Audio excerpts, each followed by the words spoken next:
Hello, everybody. This week's spelling words are short I and long I words. And so we're going to talk about the short I and long I pattern.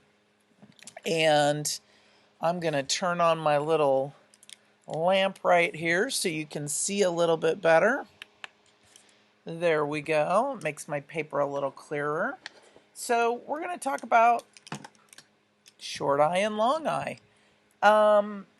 We're going to read the paragraph. We're going to write the basic word that best replaces the underlined word. So this is going to be a little bit tricky because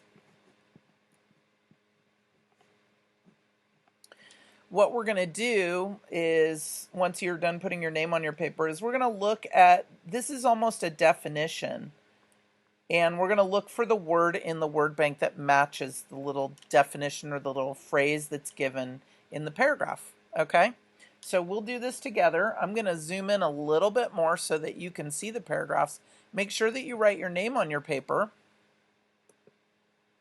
And we're going to do step one. We're going to read the paragraph. As I walk through the zoo, I repeat to myself.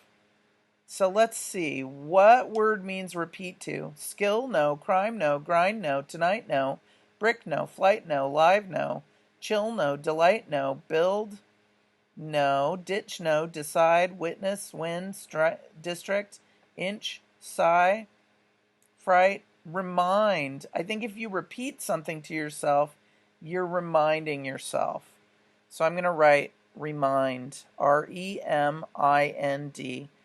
And I'm going to tell you, I've told you this before, when I do homework and assignments, I'm here all by myself, but I always talk to myself when I do my spelling. And I do it when I'm grading spelling tests. So I'm spelling it to myself, R-E-M-I-N-D, when I see it on here. And that way I spell it correctly because I hear myself spelling it. All right. I remind myself to visit the new monkey house. It is made of glass and red hard clay block. Hard clay block. No, no, no, no. Brick. Right? Brick is made out of clay.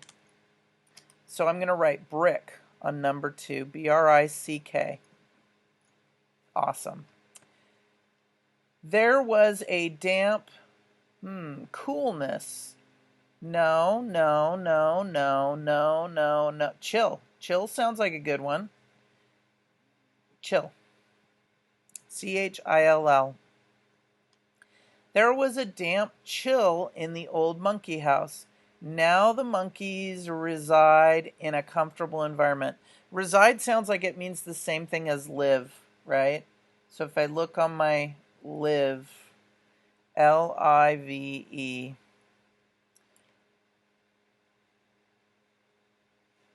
There is a trench between the trees and the glass that separates visitors from the monkeys.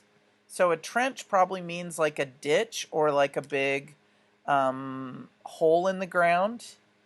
So I'm looking for something that means the same thing as hole in the ground. Ditch. Ditch sounds good. D-I-T-C-H. There is a ditch between the trees and the glass that separates visitors from the monkeys. As I stand outside the glass, I give a loud breath when I don't see any monkeys. That's a loud breath. What word does that sound like? It sounds like sigh to me. So I'm looking, and also I know that sigh has a long I, so I'm looking for something that is either sigh or sounds like a loud breath, and I'm seeing sigh. S-I-G-H. I am about to conclude that the monkeys are not in their new home yet when I look up in the trees. So concluding means you think of something, you come to a conclusion, you solve a mystery. Skill, no. Crime, no. Grind, no. Tonight, no. Flight, no. Delight, no. Build, no. Decide. Decide might be it. Witness, wind, district, inch. Remind, we already used. Fright, split. I think decide.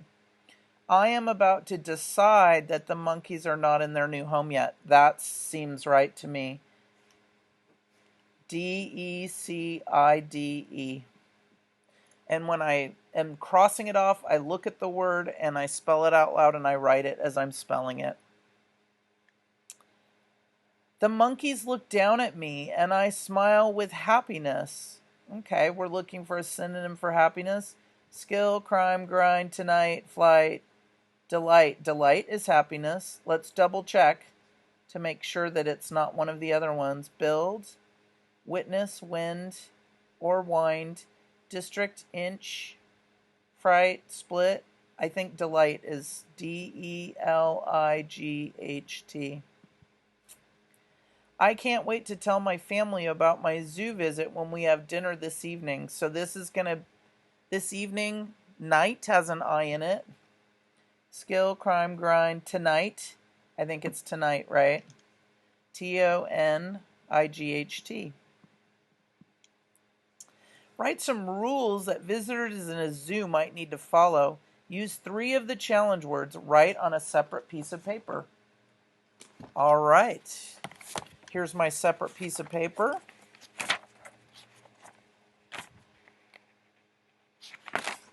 I have rules that zoo visitors might need to follow.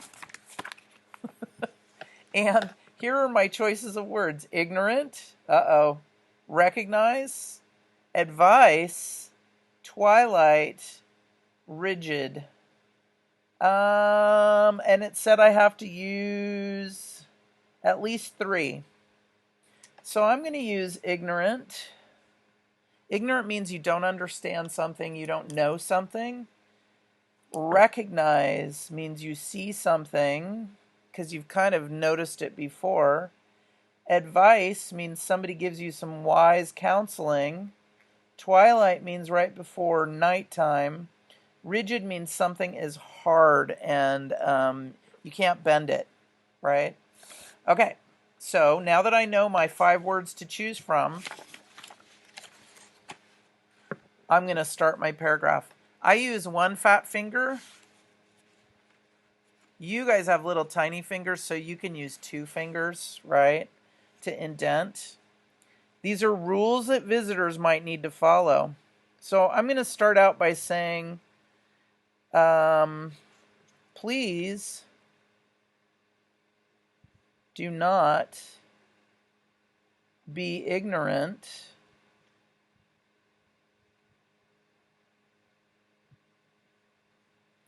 of the zoo's rules. See how I'm stopping between I stop between the red bumpers.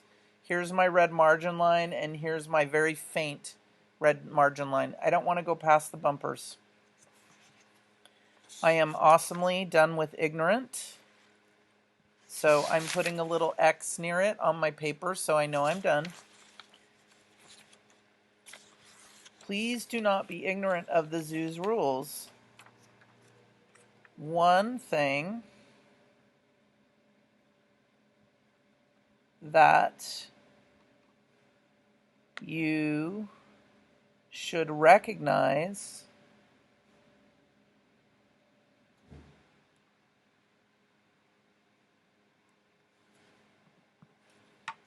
is that animals can often be scared by humans.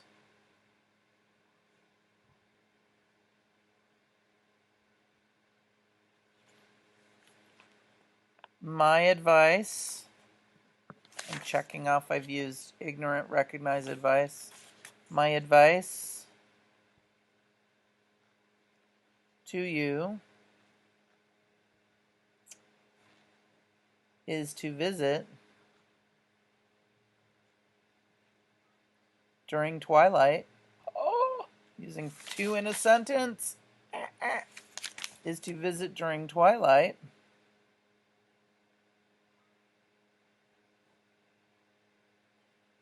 when the animals are calmer.